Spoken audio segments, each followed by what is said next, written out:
Carlos, comenzamos. Está bien. Buenos días. Buenos días con todos los presentes. Soy el magíster Carlos Castillo Castro, coordinador del Fondo Editorial de la Universidad Católica de Trujillo. Hoy día tengo el placer de ser el presentador de la conferencia titulada Redes de Autoría en Revistas de Investigación. Esta presentación llega a ustedes como parte de las actividades de la sexta semana de investigación organizada por la Red Peruana de Universidades. Les doy oficialmente la bienvenida, estimados ponentes, comentaristas y distinguida audiencia.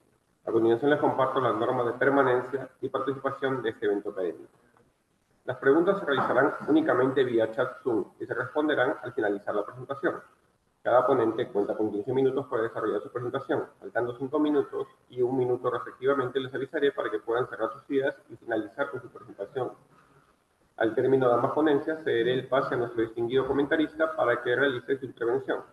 Lo invito a fomentar el diálogo sobre lo expuesto con los señores ponentes. El enlace de asistencia será compartido vía chat. No se olviden completar el registro para poder validar su asistencia. Este será a través de un formulario Google Forms que se habilitará al cierre de cada sesión. No se va a habilitar antes, repito, se habilitará al cierre de esta sesión. Pero recuerda que se otorgará constancia como participante al menos con el 30% de asistencias, que equivalen a 15 actividades. Retomando. Retomando la sexta semana de investigación realizada por la Red Peruana de Universidades, se presenta la conferencia Redes de Coautoría de Revista de Investigación. Para tal fin presento al primer ponente, al profesor Orlando Gregorio Chaviano, representante de la Pontificia Universidad Javeriana de Colombia, profesor asistente en el Departamento de Ciencia de Información, director de la carrera de Ciencias de la Información, Bibliotecología y Archivística del Departamento de Ciencias de la Información, líder y miembro del grupo Ciencia de Información, Sociedad y Cultura, tutor del semillero de investigación, bibliométrica y evaluación de la ciencia. Adelante, profesor, cuenta con 15 minutos. Bienvenido. Bien, buenos días, muchas gracias. ¿Me confirman, por favor, si se me escucha? Perfectamente. Adelante. ¿Se me escucha bien? Sí, correcto, doctor. Así es. Vale, muchas gracias. Permíteme y comparto acá mi pantalla.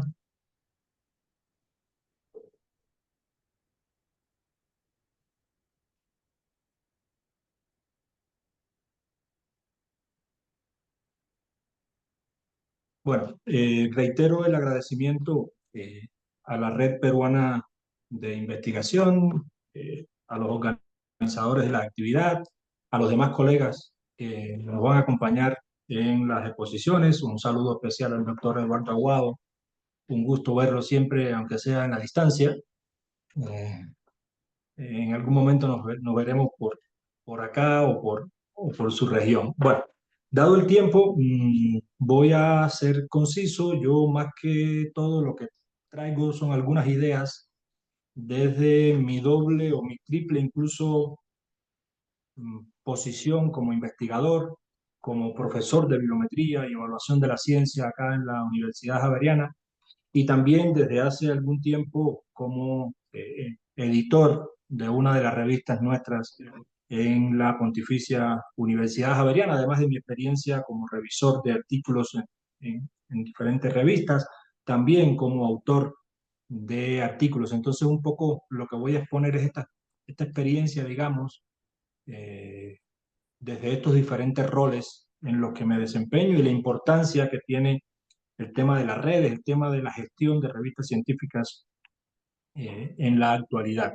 Voy a centrarme básicamente en tres puntos generales que de una u otra forma los abordaré. El papel de las revistas científicas, que es importante hoy día, incluso el papel que vienen desarrollando las revistas científicas, que vienen desempeñando las revistas científicas desde los años 1700, cuando comenzaron a surgir, un poco como decía, las experiencias, los aprendizajes, las necesidades de trabajo en cuanto a redes en las instituciones en la actualidad, sobre todo Latinoamérica, que es una región eh, en la que el tema de las revistas ha tenido un importante debate y voy a poner algunos ejemplos muy puntuales también de nuestra experiencia específicamente en la revista que edito.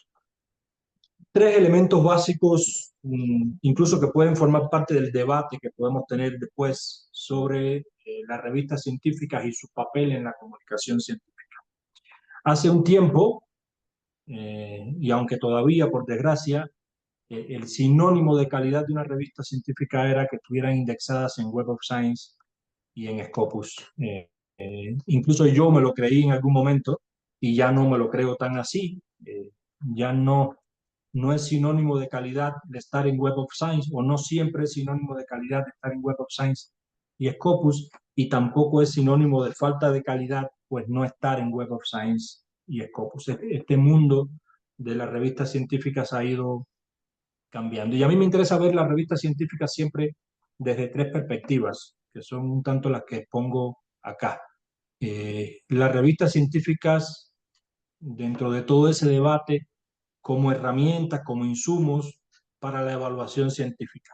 Todo ese debate que hay creado con total positivismo en cuanto a que la investigación se mide por el todo donde publicas, por el continente donde publicas, por la revista donde publicas, y no por la calidad de los artículos que se han publicado. Ahí hay un gran debate y eso es una mirada importante dentro de las revistas científicas. Por supuesto, las revistas, como el vehículo fundamental hoy día de comunicación científica, aunque hay otras formas de comunicar la ciencia, hay otras formas de llevar el conocimiento a los lectores, a la sociedad, pero un poco todo el peso importante cae sobre las revistas científicas por las dinámicas que éstas tienen dentro de la comunicación científica, pero me interesa también que veamos la revista científica desde la historia, el desarrollo y consolidación de las disciplinas científicas. Siempre digo que cuando querramos ver qué ha sucedido en una disciplina científica, en un área del conocimiento, pues vayamos a esas revistas científicas que han sido, digamos, el repositorio de los conocimientos en el tiempo, y ahí vamos a ir descubriendo cómo han cambiado, cuál ha sido la dinámica que han tenido las revistas científicas. Entonces, desde esta triple perspectiva, evaluación, digamos que archivo de las disciplinas, y también un poco para analizar tendencias, para conocer un poco lo que sucede dentro de las disciplinas. El tema de las redes, incluso por eso decía desde mi perspectiva de bibliómetra, de especialista en bibliometría y temas de evaluación de la ciencia, aquí podemos verlo de dos formas, un poco las redes que se crean, que era un poco el objetivo de esta conversación, las redes que debemos crear, todas estas redes de colaboración para el fortalecimiento de las revistas, pero yo un poco la veo también, y por eso eh, la muestro desde mi experiencia, también las redes como el análisis de tendencias, comportamientos y esas relaciones que hay entre los actores, porque se crean entre los actores que participan en la comunicación científica, que publican y que son los que al final le dan vida a la revista científica. ¿Quiénes son los que participan en la escritura de artículos que son publicados en una revista científica? Y las redes tienen diferentes formas, diferentes variables de análisis. Aquí yo un poco, para poner el ejemplo, estos son redes de coautoría de países en una revista, y podemos ver que hay redes más, digamos, más pequeñas, más débiles quizás en la estructura, y hay otras redes un poco más fuertes, más rigurosas, más concentradas también desde la perspectiva que se quiera analizar. Entonces, un poco también, no solo para mostrarlas como análisis de tendencia a las redes, sino también para ver las posibles estructuras que podemos crear incluso en las redes de trabajo que se deben crear en las revistas científicas. Como decía, un poco de las experiencias, y esto puede ser también para la conversación posterior, dado que voy a ser muy breve, yo creo que Latinoamérica, incluso, y esto son experiencias desde mi posición en Colombia, deben fortalecer esa unidad, esa colaboración para fortalecer, valga la redundancia, los procesos editoriales, fortalecer la visibilidad, más allá de la indexación en bases de datos, más allá de todos los procesos evaluativos, compartir revisores, compartir manuscritos en caso de que manuscritos que lleguen a nuestra revista pues no sean los adecuados, compartir buenas prácticas incluso de indexación, de trabajo tecnológico. Esto se puede crear, incluso existe desde la creación de comunidades editoriales entre las universidades. Y algo que sí me parece muy importante en Latinoamérica es que seamos capaces de ir fortaleciendo el acceso diamante frente a todos esos modelos que están existiendo hoy, todos esos pagos de APC y el tema de la revista Cuartil 1, todo eso, que seamos capaces con el compartir conocimiento, con el compartir experiencias, el acceso diamante sin restricciones tan importante y tan necesario en la región. Eso llevará de todas formas a que las revistas regionales ganen en visibilidad, ganen en prestigio dentro de sus comunidades científicas. Eso creo que desde esa compartir, desde esa creación de redes de experiencias, podemos fortalecer cada una de las revistas de nuestras instituciones. Por ejemplo, en el caso nuestro, acá en la Universidad Javeriana, hay una coordinación de revistas científicas que funciona muy bien y que al interior de la universidad pues intenta fortalecer el trabajo de cada una de sus casi 20 revistas en ese intercambio de experiencias entre comités editoriales.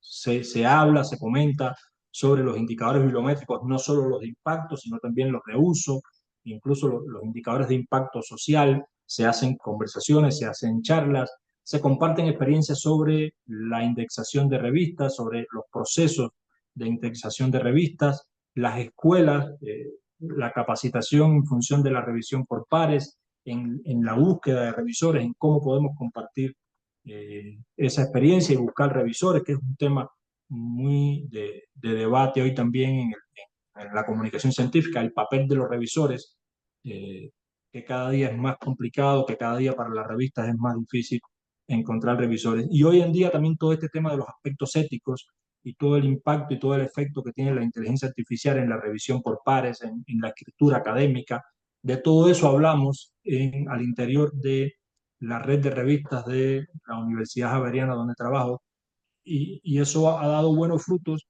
porque tenemos revistas no solo indexadas, sino visibles, revistas que forman parte importante de las comunidades científicas para las que trabajamos. En el caso incluso de mi revista, yo soy editor de la revista Signo y Pensamiento, pues nosotros tenemos bases de datos de evaluadores, vamos alimentando las bases de datos de evaluadores, vamos estableciendo redes, vamos dando insumos para nuestros evaluadores, para que sean más expertos, digamos, en todos los procesos de revisión por pares y tengamos información, tengamos investigación cada día más rigurosa. Hacemos paneles de investigadores al interior, sobre todo de nuestra facultad, para que nos generen recomendaciones, temas de interés a publicar, temas de interés para la disciplina para la que trabaja las revistas, y nos apoyamos también en evaluaciones bibliométricas que vamos haciendo continuamente sobre la disciplina, sobre los temas que trabajamos, para ir buscando temas de interés, para ir buscando temas que estén en ese... Profesor, disculpe la interrupción, le quedan 5 minutos, por favor. Gracias. Necesitamos. Básicamente, por cuestiones de tiempo, era un poco esto lo que quería mostrar, así que Ah, intenté no genial. pasarme. Ah, entonces también están Gallina. Eh, Por favor, tenga Le cuidado agradezco con mucho su... y creo que me ajusté bastante al tiempo. Así es, muchas gracias. Agradecemos entonces la presencia del profesor Orlando Gregorio Chaviano, representante de la Pontificia Universidad Javeriana de Colombia. A continuación tenemos la presencia de la doctoranda Yacirel Bueno Protenson, representante de la Universidad de Camagüey, Cuba, graduada con excelencia académica con el título de oro en el curso de licenciatura de Economía en el año 2014 y máster en Dirección en el año 2019 por la Universidad de Camagüey, Cuba. Estudiante de doctorado en Economía y Gestión de Información en la Universidad del Biobío, Chile. Adelante, señorita doctoranda, cuenta con 15 minutos. Bienvenida. Ya, muchas gracias. Buenos días. Si puedo compartir mi presentación. Ya la podemos visualizar. Mm.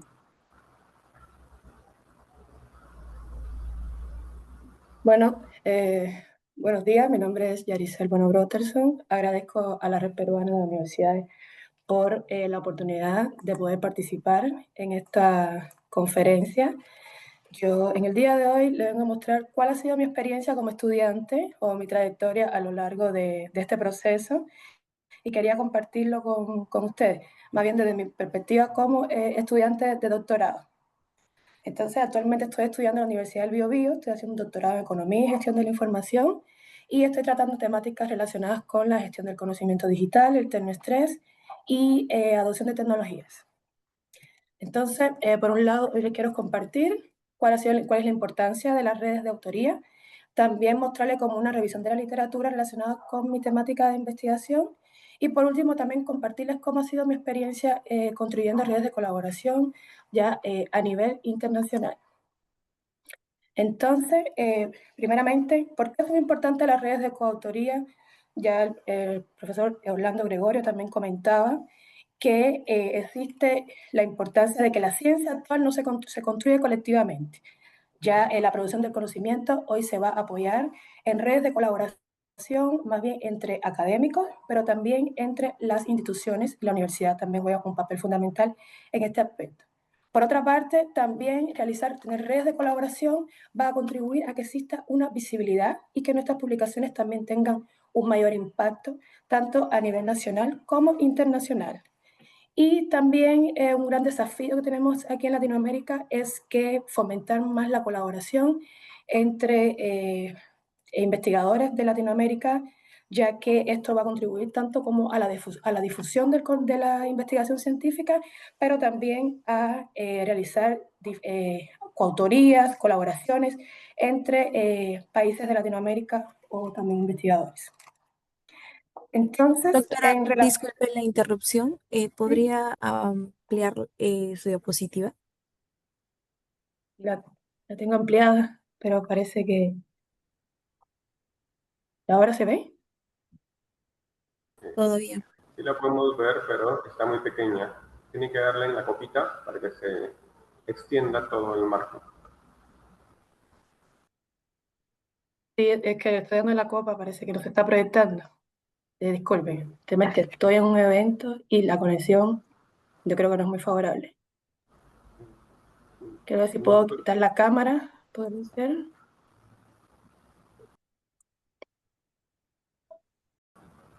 Ya.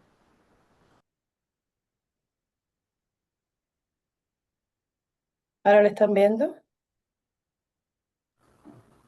sí, no estoy muy bien igual, no hay problema. Continúe, por favor. No Gracias. llega a ampliarse.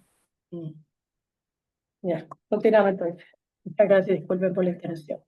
Entonces, esta es una investigación que estoy realizando en el marco de mi tesis doctoral y el objetivo más bien es examinar cuál ha sido el papel de la gestión del conocimiento en la administración pública. Este es mi tema de investigación, pero específicamente lo estamos llevando a las instituciones de gobierno locales, en este caso. Hicimos una revisión de la literatura del 2014 al 2024 y utilizamos un prisma y nos dio un total de 32 artículos que estamos analizando. Como resultado, pudimos dar respuesta a 3 preguntas de investigación relacionadas con la distribución geográfica de la investigación, cuáles son las metodologías que más bien se han empleado y algunas futuras líneas de investigación que estamos proponiendo. Como parte de los resultados, pudimos observar que si bien hay interés en la comunidad académica en poder tratar la temática de la gestión del conocimiento, aún en los gobiernos locales existen como pocas investigaciones relacionadas con la temática. Por otra parte, también hay un sesgo geográfico. La mayoría de las instituciones, la mayoría de los estudios están más relacionados hacia países de Asia y de África. Sin embargo, aquí en Latinoamérica detectamos que Brasil está comenzando con este tema más emergente. Por otra parte, también, como resultado, también determinados de que existen estudios más cuantitativos y cualitativos, que son las metodologías que más se están utilizando, y como futuras líneas de investigación propusimos 3. Una enfocada a entender cuál es el papel mediador de la gestión del conocimiento en la eficacia de la administración pública, Una segunda línea que está más bien relacionada a cuál ha sido el impacto de esta gestión en los gobiernos locales o las municipalidades, que es como los gobiernos más base. Y por último, cómo se manifiesta esta gestión de conocimiento ya en contextos digitales. Ahora, también quiero comentarles cómo ha sido mi experiencia construyendo redes de colaboración en Latinoamérica. Como les comentaba inicialmente, soy cubana, me formé en el año 2014, hice pregrado y maestría, formación, y luego en el 2022 llego a Chile a hacer un doctorado en economía, en gestión de la información, y luego de esto, gracias al programa Model América de la CAPES Brasil, realicé una pasantía de investigación en la Universidad Federal de Paraná. Aquí, en esta universidad, pude también formar redes de colaboración con investigadores brasileños. En este caso también realicé un estudio que casualmente se está mostrando. ¿No están viendo los resultados previos? ¿Me están diciendo?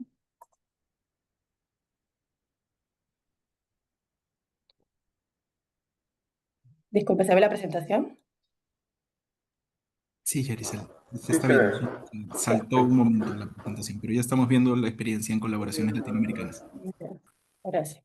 Entonces, en este caso, las redes de colaboración, desde mi experiencia, han sido desde tres niveles. Primeramente, artículos publicados en algunas revistas internacionales, presentación de trabajos que también en congresos científicos, actualmente me encuentro en uno, que esto también contribuye como a la visibilidad de nuestro trabajo, y por otra parte también la importancia de participar en redes académicas y colaborativas, con un marco también para promover nuestras investigaciones. En el caso de los artículos científicos, tengo algunas publicaciones con varios académicos. Este es un primer estudio que recién se publicó con profesores, mis profesores guías del doctorado. Algo muy importante que gracias a ellos me inserté en algunos grupos de investigación y pude como obtener conocimiento y participar también en redes de colaboración.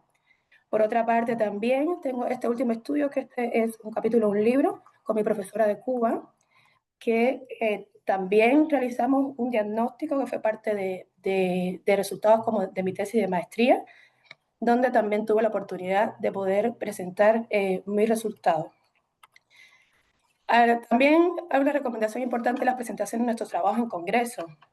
Esto es una instancia donde nosotros como estudiantes podemos dar a conocer nuestros trabajos, recibir retroalimentación de académicos, de expertos que también conocen la temática, y esto también va a contribuir a poder perfilar o mejorar nuestras investigaciones.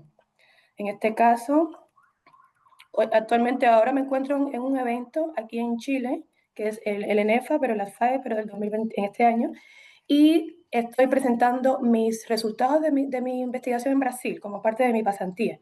Entonces, es una buena instancia para recibir también retroalimentación, no solamente de las investigaciones que nosotros realizamos en nuestra tesis, nuestros estudios de grado, sino también los trabajos que realizamos, no sé, en las asignaturas de las materias que nos imparten, los trabajos finales de curso, que también son importantes que también se lleven a estas instancias de presentación en congreso. Y también la participación en redes colaborativas, también redes también el Google Académico, y en mi universidad, específicamente la Universidad del Biobío, se está formando una red de investigadoras mujeres. Conocemos que aún persisten brechas de género, y en la Universidad del Biobío específicamente se está formando esta red como una red más de colaboración, de compartir conocimiento y de compartir experiencia. Pero también estas redes de colaboración también tienen sus desafíos, no todo ha sido en la investigación.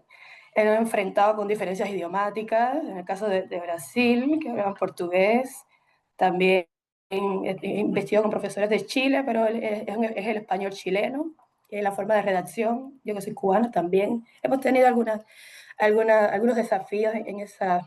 La falta de financiamiento también es un tema en las universidades públicas también.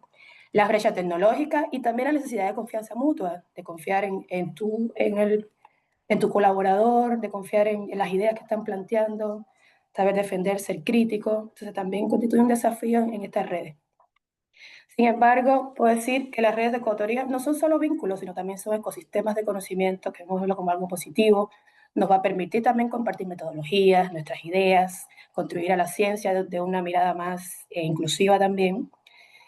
Por otra parte, es necesario que en Latinoamérica se promueva la ciencia abierta y por último, desde mi experiencia contarles de que cada artículo, cada congreso, cada ponencia, cada recomendación de mi mentor ha sido como una red de confianza, reciprocidad y también un propósito común. Muchas gracias por su atención. Muchas gracias, señorita Yaricel. Agradezco el respeto que han tenido con el tiempo ambos ponentes. Luego de haber escuchado las ponencias extraordinarias de los profesionales, daré paso a los comentarios del doctor Eduardo Aguado López, director general de REALIC, la red de revistas científicas de América Latina y el Caribe, España y Portugal.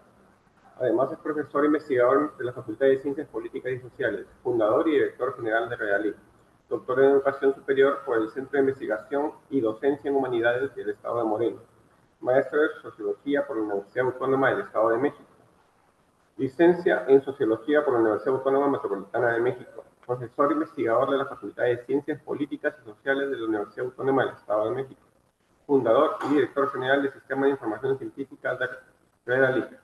Adelante, doctor. Cuenta con 15 minutos. Bienvenido. Gracias, muchas gracias.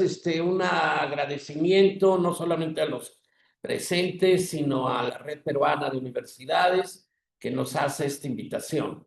Bueno, primero voy a dar un comentario más o menos general y luego haré unos comentarios específicos a cada una de las ponencias. Agradezco a Gregorio y agradezco a Yaricel las presentaciones y yo diría, como muy bien lo dijo Yaricel y Orlando, que el trabajo es colectivo. No hay posibilidad de hablar de ciencia sin trabajo colectivo. La forma colegiada de trabajar no es nueva. Sin embargo, sí hay diferencias entre disciplinas. Y este es un punto inicial para empezar. El trabajo colegiado lo ha aprovechado muy bien las ciencias exactas y naturales. Pero parece ser que las ciencias sociales y las humanidades se han resistido totalmente a ello. ¿Por qué? Porque es común encontrar un artículo de las ciencias exactas y naturales de miles de autores, pero eso no es posible entenderlo en las ciencias sociales y humanas. Y deberíamos preguntarnos por qué. Porque en muchísimas revistas de ciencias sociales y humanas, de hecho, se pone una restricción de que no puede haber más de 3 autores. Y cuando participamos más de 3 autores, 4 o 5, se considera, pues digamos que no se ve bien. No está bien, para no hablar ni de plagio ni de nada, pero no se considera propiamente una buena práctica. Entonces, aquí vemos un primer problema central para instrumentar la colaboración en las ciencias sociales y las humanidades. Los directores de revistas tendrían que cambiar el concepto de lo que es la colaboración en las ciencias sociales. Precisamente por este entendimiento muy limitado, es que entonces no podemos instrumentar la palabra colaboratorio en la región. Porque no podemos entender que estaría hablando de un centro de investigación distribuido. Y, insisto, porque el trabajo de las ciencias sociales se ve muy como aislado, y los que participamos en un grupo, pues entramos siempre con el problema de cómo dar crédito a todas las personas que trabajan con nosotros, aunque mucho de ello es parte de la formación. Trabajamos con estudiantes, con ayudantes de investigación, etcétera, etcétera, y entramos también a un problema basado en un régimen de competencia por los puntos, y la posición del autor es determinante en la evaluación. En la mayor parte de los países se evalúa la posición del autor, y el que esté el primero se valora normalmente más, aunque no es común que en todas las ciencias, en todas las disciplinas, se haga esta forma de evaluación. Y de hecho, las personas, ya diría yo, mayores, deberíamos trabajar y prácticamente publicar en el último, en el último lugar, porque nuestra función debiera ser apoyar la formación de estos grupos y buscar consolidarlos. Pero son sistemas y procesos de evaluación donde sabemos claramente que, cómo se evalúa, y estamos presos de él. Y el colaboratorio tiene una dimensión particular en el sentido que nos está hablando en el mundo de la web, que hoy no podemos hablar de otra cosa, de que no necesitamos las mediaciones institucionales. Esto me parece fundamental.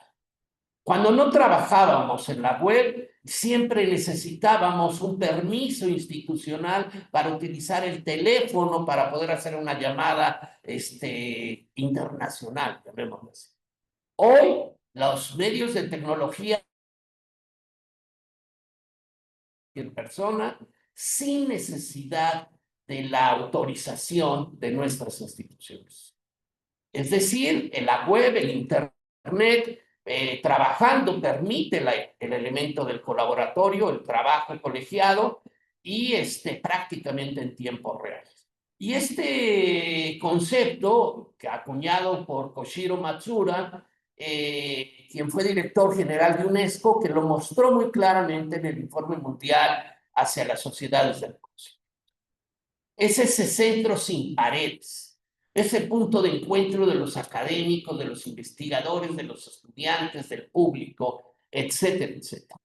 Todos sabemos que trabajamos en documentos colectivos, tal vez solo les falte, o yo no he podido hacerlo, que cada autor o cada persona del grupo tuviera un color distinto para hacer los comentarios, ¿no? Para trabajar estos documentos directamente en la nube. Entonces, esto nos ha cambiado y nos lleva también al concepto de intercreatividad o co-colaboración, el primero propuesto por Berners-Lee, y hoy directamente que se habla directamente de esto. Voy a compartirles tres láminas, por favor, con la finalidad de que de poder explicarles un poco un problema en el ámbito de la medición y de la colaboración. Primero aquí, digamos, estoy trabajando esta base de datos sobre África, y primero tenemos los artículos desagregados a nivel del país, 918,000. Y luego tenemos los artículos únicos por región, ya son 811, prácticamente bajan 110,000. Y luego tenemos las formas de autor, es decir, el número de personas, sin identificar si se han publicado dos, porque para eso ya necesitamos el ORCID o otro tipo de cosas, que son 9 millones.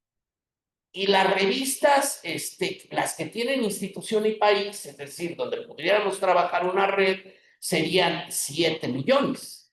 Entonces ahí ya hay un problema donde no podemos identificar formalmente el país y la institución de cerca de 2 millones de autores. No sé qué pasó. Cerca de 2 millones de autores. En consecuencia, también tenemos, esto se ha publicado en 32,000 revistas, algunas ya desaparecieron y otras no, porque nuestro escenario es del 96 a 2024, e incluye a 50 países del África subsahariana. Pero revistas con país tenemos 32,000, y de citas tenemos 16 millones. En fin, esto y artículos con más de un autor son 320,000 y sin colaboración 90,000. Esto es común. Ya prácticamente nadie publica solo. Este es un punto esencial. Pero, y este es producto de las presiones de evaluación. Pero, ¿qué hacemos con un artículo? Aquí les pongo una muestra. ¿Qué hacemos con el artículo? Pues bueno, el problema de esto es que este es un artículo, pero tiene 26 países diferentes y tiene 53 autores y solamente tiene una cita. Hay solo dos formas en la bibliometría prácticamente para evaluar y distribuir los puntos en esto.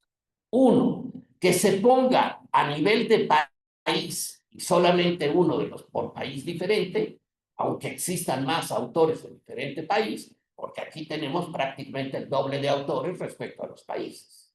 Y entonces solo se asignarían un punto a cada uno de los países.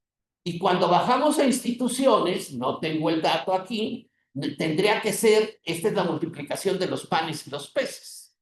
Tendría que hacerse a nivel de instituciones diferentes, igual 1 a nivel de institución. Y cuando se hace a nivel de autores, pues se tendría que distribuir 1 a cada autor. Esta es una forma. La otra forma de hacerlo sería prácticamente dividir el 1 entre el número de países, participantes, autores y demás. Y pues eso es una metodología que prácticamente nadie usa y que estaría perjudicada totalmente, se vería en las ciencias sociales y las humanas. Pero entonces vemos esto. Si analizamos a nivel de autor, tenemos 26 países, el primer mapa a la derecha. Y si vemos por citas por autor, ya tenemos 53. Y si vemos la colaboración a partir de todas las interacciones de todos contra todos entre países, pues entonces tendríamos 676 interacciones y este sería el mapa solamente de un artículo. ¿Correcto? Entonces también estamos hablando aquí de una complejidad metodológica sobre cómo evaluar los procesos. Y aquí dejo de compartir y entonces hablaría del otro punto, de si realmente compartir o cuál es nuestro, bueno, suponía yo que estaba compartiendo. Nadie me dijo que no.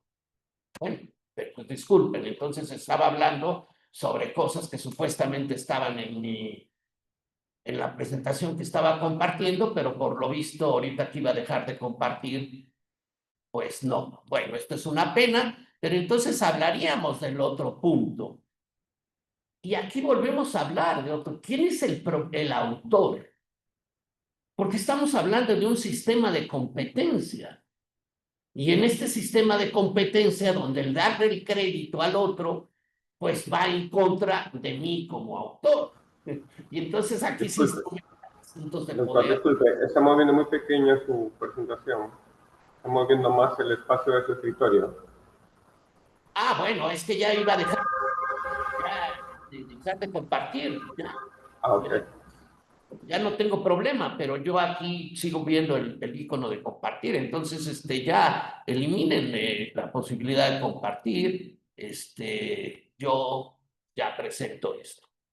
Entonces, esto nos hace llevar la posibilidad a otro punto, que es exactamente el hecho de dar crédito, es intensificar la presión sobre los autores, que hoy ya nos evalúan absolutamente todo. Y ahí también tendríamos que discutir entonces el famoso crédito. Este asunto donde ahora tenemos que distribuir las creaciones entre 14 puntos para poder decir que es justo. Y entonces esto, pues evidentemente en un sistema de competencia pasa, que no favorece la colaboración porque favorece el proceso de la individualización y demás. Respecto a esto, entonces, quisiera empezar a cerrar para hablar de esto. Siempre, como dijo Orlando, privilegiamos la internacionalidad con el Atlántico Norte. Y no privilegiamos la internacionalidad con el sur. Y si habláramos de Colombia, pues yo quisiera decir, y habláramos de asuntos de violencia, narcotráfico y demás, pues ¿qué tendríamos que compartir esto con Finlandia? O con autores con Finlandia, a no ser que dedicaran a estudiar esto. ¿Y qué interés tendría publicarlo en una revista de Finlandia y en inglés?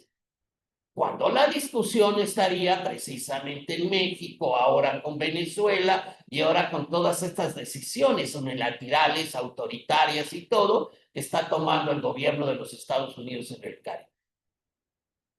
En consecuencia, ¿cómo hablamos de internacionalidad?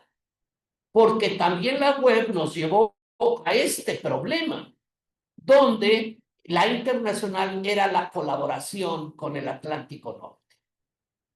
Y si nosotros queremos fortalecer nuestros grupos institucionales, pues debiéramos fortalecer también las colaboraciones internacionales.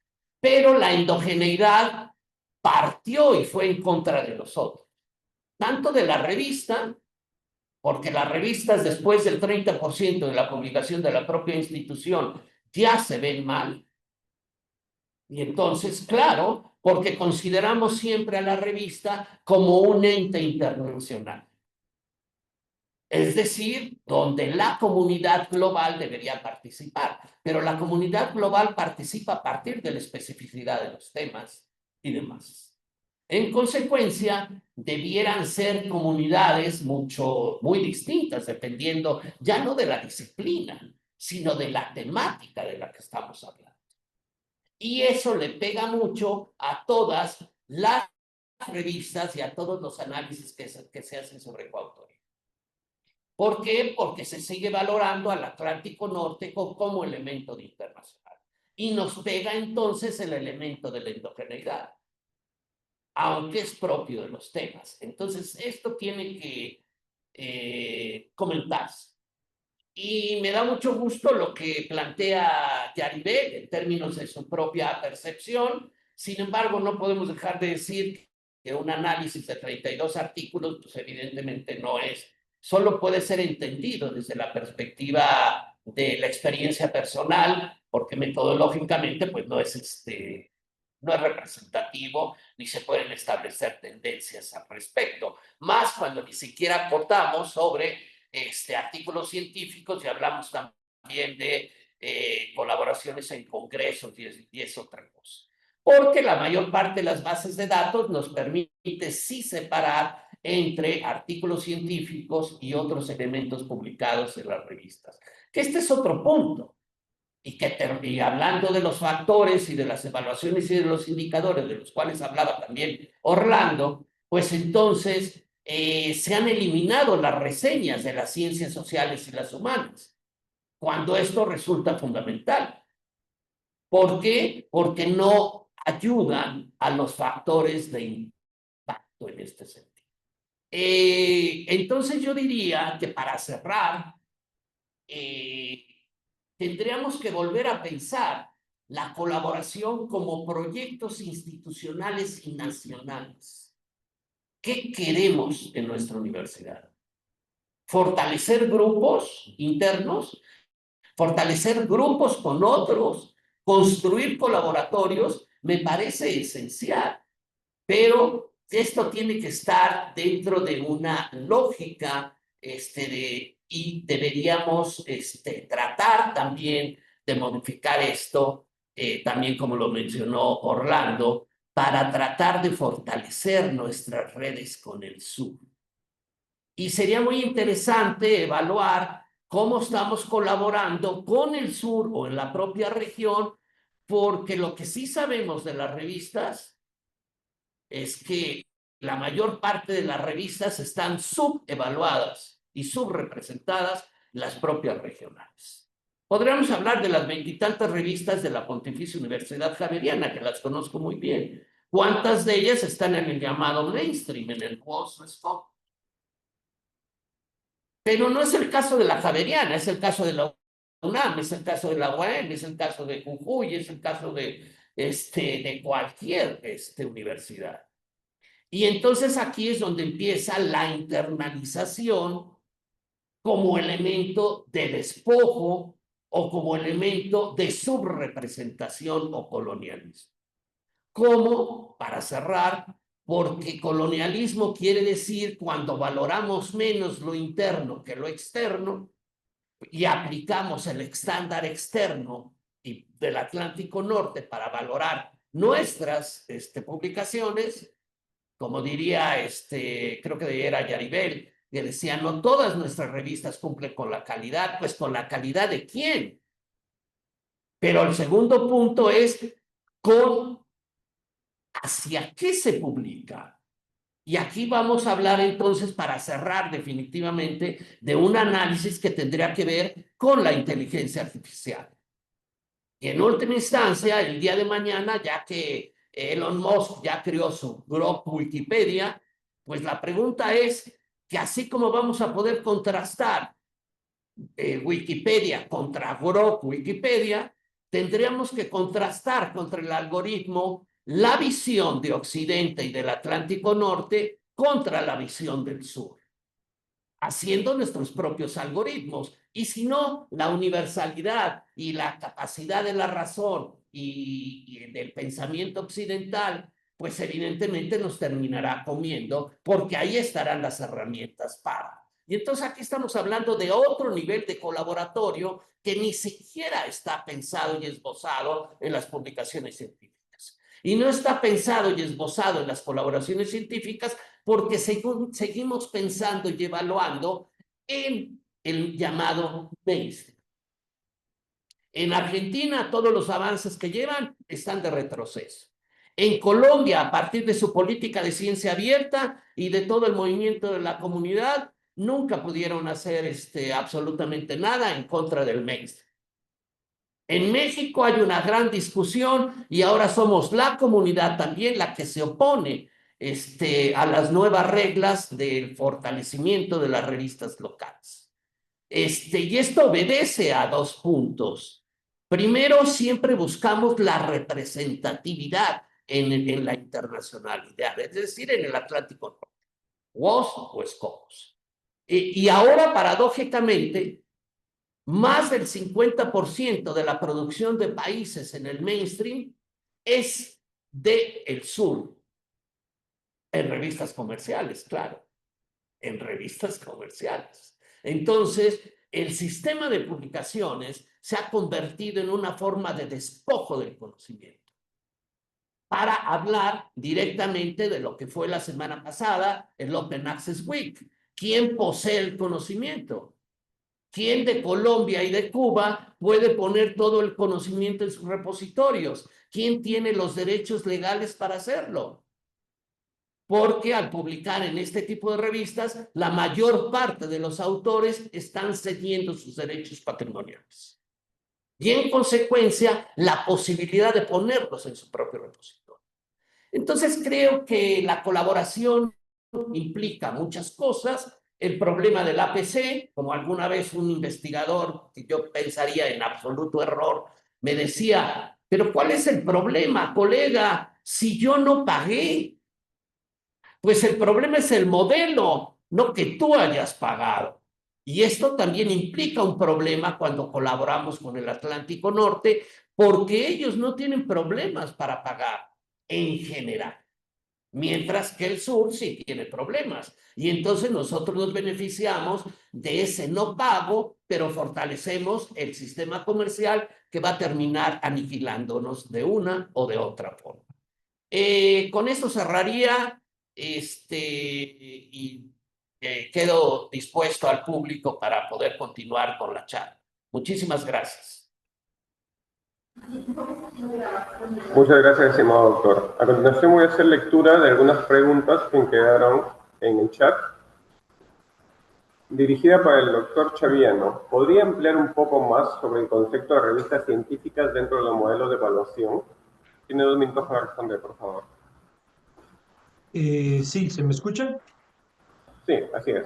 Bienvenido. Sí, básicamente cuando me refería a la posición o a la presencia de la revista científica dentro de los modelos de evaluación, pues recordemos que mayoritariamente la evaluación científica pondera más en los modelos de evaluación dentro de las universidades, en los rankings, en los diferentes modelos existentes, incluso cuando queremos postularnos a doctorados, cuando queremos finalizar doctorados, etcétera, etcétera, eh, pondera más la publicación de artículos en revistas del mainstream o de corriente principal, digamos Web of Science y Scopus, y dentro de Web of Science y Scopus, pues pondera también más o se pide con mayor cantidad la publicación en revistas de cuartil 1, cuartil 2, es decir, en el 50% superior de la división de cuartiles en las categorías. A eso me refería. Por eso las revistas se han concentrado en la indexación y en la presencia en Web of Science y Scopus, y eso trae como consecuencia también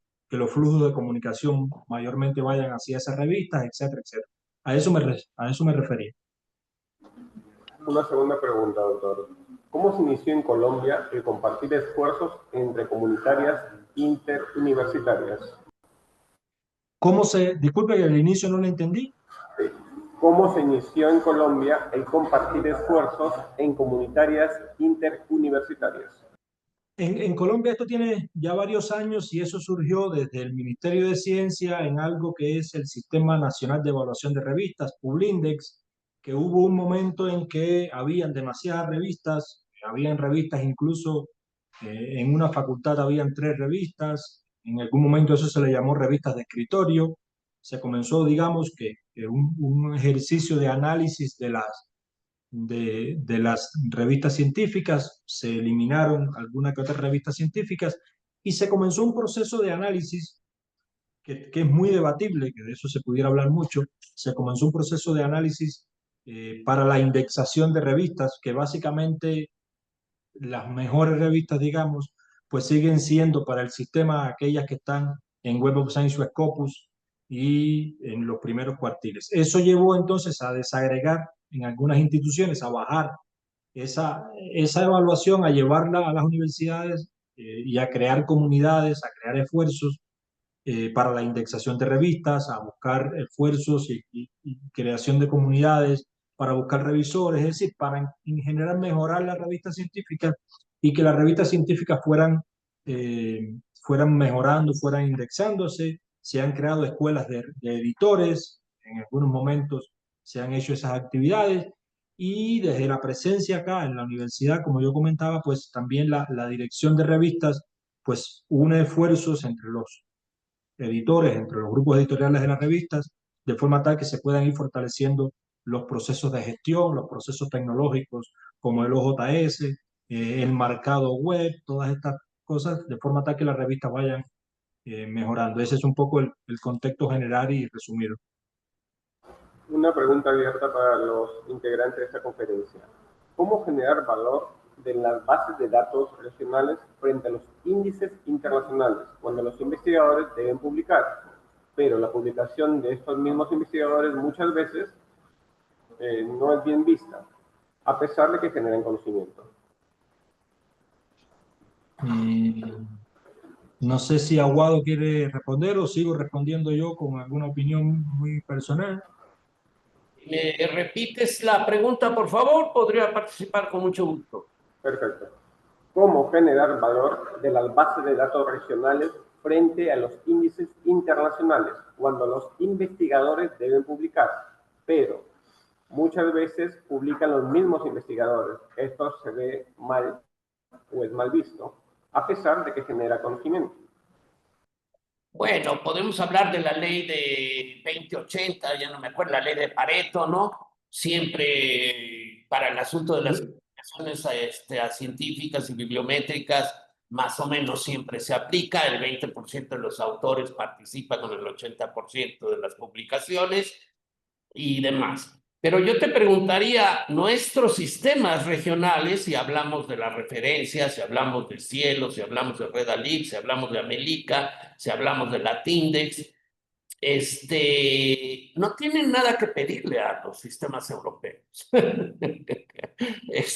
No tienen nada que pedirles. Lo que pasa es que tienen otra lógica. Y ahí entonces la pregunta es, ¿a qué sistemas queremos fortalecer? Pero no veo yo que los países estén buscando fortalecer sistemas regionales. Los están buscando como sistemas de escalón para subir al mainstream. Y aquí está un problema donde evidentemente para hablar de las bases que tenemos, los textos completos, que solamente serían 2, como revistas evaluadas, que solamente serían Cielo o Redalyc, pues evidentemente hay una perspectiva de valores absolutamente distinta. Cielo lo ve de manera natural como el criterio para subir al mainstream, porque siempre buscó ser un espejo del Instituto de Información Científica. Siempre ha utilizado los criterios de factor de impacto como elementos y ha firmado sus convenios con Clarivate y demás. Todos lo sabemos.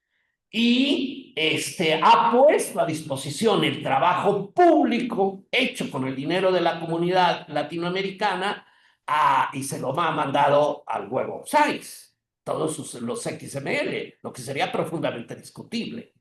En el caso de Redalyc, evidentemente nunca haremos un convenio ni con Simago, ni con Scopus, ni con Web of Science. Estamos a favor de la llamada ciencia abierta diamante bajo la visión de lo no comercial y totalmente en desacuerdo con la política de Cielo y la política del Plan S y de muchas instituciones europeas de que la comercialización debe ser permitida para los procesos editoriales. Esa debe ser la función de las plataformas. Ofrecer aspectos que faciliten el proceso editorial y que hagan reducir los costos. Pero evidentemente esto no puede hacerse si seguimos pensando en el DOI como el elemento de operabilidad y de interoperabilidad. Porque solo Brasil y Chile entonces están impulsando el ARC, ¿no? Para como un elemento regional y no aceptamos el handle. Y entonces simplemente nos sometemos a otro proceso de sumisión, donde ahora tenemos que pagar pues, una pequeña cantidad, pero hay muchos países que por cuestiones no del dinero, sino de corte burocrático, simple y sencillamente no pueden pagar. Y además una gran cantidad de artículos de América Latina y del Caribe, entonces tienen los problemas de que el DOI no está registrado allá y entonces no podemos hacer búsquedas por DOI. Y hoy OpenAlex y otro tipo de sistemas y bases de datos simple y sencillamente trabajan con el DOI. Entonces siempre hay un problema de subevaluación, de pérdida, cuando nosotros trabajamos sobre los elementos del Atlántico Norte. Así lo pondría. Pero sigue la idea, y en eso todos hemos caído, de que se trataba de estar ahí. Más bien creo que debiéramos ahora revisar si realmente hemos ganado al estar ahí.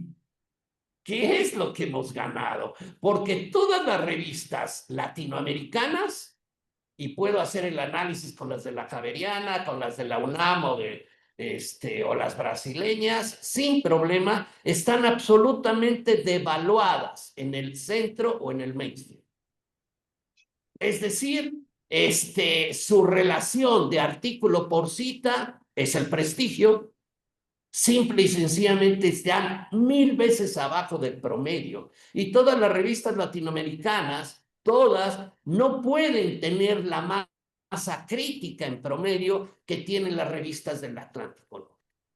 Entonces, simple y sencillamente, no estamos compitiendo allá con nuestras revistas, pero sí estamos trasladando la propiedad de todos nuestros conocimientos a partir de las inscripciones o de los formatos, como quieran llamarlo, que se llaman publicaciones, que se llaman PDFs, como lo estábamos haciendo allá. Y entonces estamos perdiendo la propiedad. Es el mismo problema con Gistor. GISTOR retoma y modifica el PDF que tú le mandas. Y todas las universidades públicas están entregando sus trabajos a GISTOR. Y GISTOR modifica el PDF. En consecuencia, ese que te pone es absolutamente su propiedad. Porque no hay una licencia de no derivadas. Pero todos siguen con el concepto inocente de que hay que abrir, abrir y abrir. No, hay que abrir protegiendo, porque ya nos despojaron de todo el conocimiento y ni siquiera los podemos, y nos siguen despojando a las bases de datos abiertas, ahora a partir de la inteligencia artificial. Entonces, o trabajamos para tener ciertas autonomías y soberanías, o simple y sencillamente seguiremos perdiendo en esta carrera, porque el triunfo será participar en la gran conversación de la ciencia, aunque no estemos participando. Una pregunta abierta para los ponentes y para el señor comentarista.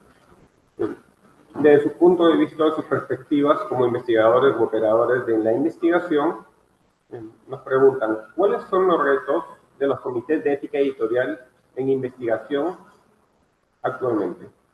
¿Cuáles serán los retos de los comités de ética editorial en investigación actualmente? Adelante. Pues yo quisiera contestar esto para poder igual hacer algún elemento disruptivo antes de hablar de ética. Hoy no hablamos de buenas prácticas y de ética, hoy nos dedicamos a vigilar. Nos hemos convertido en el gran hermano, en la ética como elemento de eliminación, y como hemos convertido el no plagio, que es parte de la ciencia. En la ciencia en mi tiempo se decía, usted puede equivocarse, pero si tiene una mal conducta ética, salió usted del sistema científico. Eso es lo que deberíamos seguir diciendo, pero lo que hacemos es seguir instrumentando Authenticate y demás para determinar si es el plagio. Y sobre la inteligencia artificial, aunque no pueda dársele derechos, porque los derechos solo se pueden dar a los humanos, pues seguimos en una discusión donde no hay acuerdos, pero se considera plagio o se considera algo inadecuado utilizar. Y todos están utilizándolas. Todos la estamos utilizando, pero seguimos pensando en el concepto de originalidad del escribano y no en la capacidad de generar conocimiento. Y eso es lo que se debe evaluar. Usted usó inteligencia artificial para generar más conocimiento, pues qué bueno, señor. Ese es de lo que se trata en la ciencia, no de determinar si usted es el elemento original. Seguimos pensando en el autor y sé que con esto difiero de la mayor parte de los ponentes, creo, si no me daría mucho gusto, y no entendemos entonces como algo con lo cual debemos trabajar. Punto. Gracias. Ok, esta es una pregunta dirigida, pero no pone el nombre del ponente. Dice, ¿cuál es el nombre del primer estudio que presentó sobre gestión de conocimiento en instituciones públicas? Sí, es una pregunta para mí. La respondí en el chat. Eso es un estudio que estamos realizando en el marco de mi tesis doctoral. Es un trabajo que está bajo revisión. Se titula Revisitando la gestión del conocimiento en los gobiernos locales. Una revisión de la literatura y futuras líneas de investigación. Perfecto, muchas gracias. Hay una pregunta, ¿de qué recomendación le darían al Estado peruano a fin de que respalden las revistas emergentes? ¿Qué entenderíamos por emergentes? Las que están en Web of Science, Emergency, o cuáles son las revistas emergentes. El sistema peruano debe tener su sistema de evaluación de calidad y no basarse en los criterios externos. Creo que es muy claro. ¿Por qué llamarles emergentes? Ya de entrada hay un desprecio o un elemento peyorativo en el concepto de llamar emergentes. Son las revistas peruanas, punto. Gracias. Sí, justamente habían puesto algo más. Dice, antes el sistema de evaluación validaba que se publiquen en revistas emergentes indexadas, por ejemplo, en LC 2.0. Ahora eso ha cambiado, decantando solo a revistas en Scopus, invisibilizando las emergentes, haciendo que esta desaparezca. Acá vale más Scopus, Web of Science y Cielo. y medio apoyando a las emergentes, es decir, a las otras, pero mandando nuestra información acá, en lugar de decir, mandemos a nuestras revistas locales el conocimiento que está tratando sobre problemas locales. Estamos exactamente lo mismo. Disculpen, pero ya me cansa a veces esto, porque llevo 20 años discutiendo lo mismo, 25 años discutiendo lo mismo. No veo que lleguemos a un consenso. No veo un programa de investigación en términos lacatosianos. No hay consensos. Ahora la revista Diamante como la revista no comercial, bla, bla, bla, y los europeos nos terminan imponiendo la revista Diamante Oro. Entonces, ¿de qué estamos hablando? Entonces, mientras no retomemos la narrativa y lleguemos a consensos, y ahora todos coquetean con el APC. Porque hay APC sin lucro y hay APC con lucro. Perdón, no es el lucro o no lucro, que las universidades cumplan con sus responsabilidades y quieren tener revistas que las mantengan y que las definan como la Universidad Javeriana como patrimonio de la humanidad. Ese es lo que tienen que hacer, pero no ahora todos los, claro, como son vehículos de poder, también las revistas, pues entonces lo que les interesa es sobrevivir para seguir manteniendo sus relaciones de colaboración. Y entonces empieza a hablar del APC de sobrevivencia. Disculpen, esto es una absoluta vergüenza. Yo quería acotar lo que decía el doctor. También es un desafío también, porque yo soy estudiante de doctorado, y a nosotros por parte del doctorado nos exigen revistas indexadas en la Web of Science, y que no sean emergentes. Entonces, los requisitos que también tienen las universidades nos imponen también tener que publicar y apuntar a esas revistas siempre. Yo he tenido trabajo en Cielo y a lo mejor alguien me dice, sí, pero no quiero publicar ahí, porque no me sirve, o porque no lo noto atractivo, pero ya es un tema ya de la cultura o de la política institucional. Entonces, claro, desmotiva a los estudiantes, tengo que hacer, no sé, aplicar 2 metodologías. Yaricel, estás en Cuba. No, estoy en Chile. Bueno, eres de Cuba, ¿no? Sí, soy cubana, sí. El ministro de Educación hace un año estaba ahí. Su informe fue cuántas publicaciones habían estado en Scopus. Perdón, si Cuba discute el asunto del acceso abierto, pues entonces, o el APC, pues entonces no estamos entendiendo nada. Sería el único país que tiene una ideología distinta sobre lo común y que no debería estar discutiendo esto. El único país que no debería estarlo discutiendo. También tiene su exigencia también en las publicaciones de los profesores. Sí, doctor Aguado, hay una pregunta directa para usted en el chat. Dice, ¿qué me puede decir respecto a la revista MDPI? Hay algunos investigadores que indican que no tiene relevancia, por el contrario, solo aceptan por lucro económico.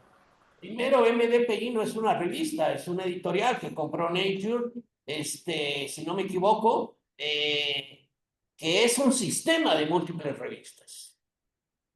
Uno, de la cual, a ver, voy a repetir. El cambio en la publicación es que ahora ya no solo el negocio es la suscripción, que sigue siendo, sino es el pago por la publicación, el APC. ¿Correcto? Se trasladan los costos al pago al autor o a la institución, pero en América Latina, como no tenemos mecanismos, normalmente es al autor. Y luego algunos lo recuperan por determinadas circunstancias. Esto está haciendo un cambio en las revistas.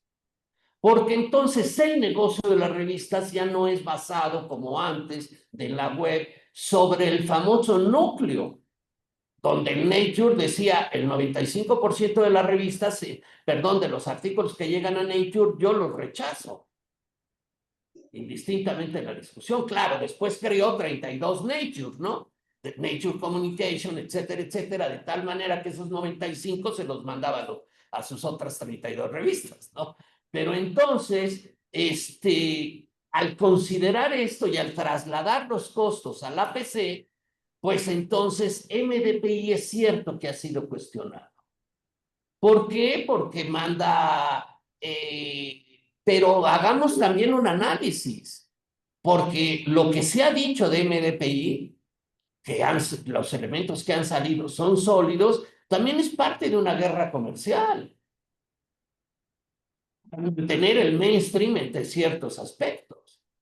Entonces, sí, pero la pregunta es si lo que están haciendo MDPI, es decir, estas evaluaciones, estas coordinaciones de número por investigador, etcétera, etcétera, y entonces tener el control de todo el sistema de evaluación y de invitar a todos, etcétera, etcétera, que hay suficiente evidencia de ello, no lo están haciendo de otra manera más oculta las otras instituciones comerciales. Porque si lo vemos con la claridad, son las retractaciones. Suben y suben y suben.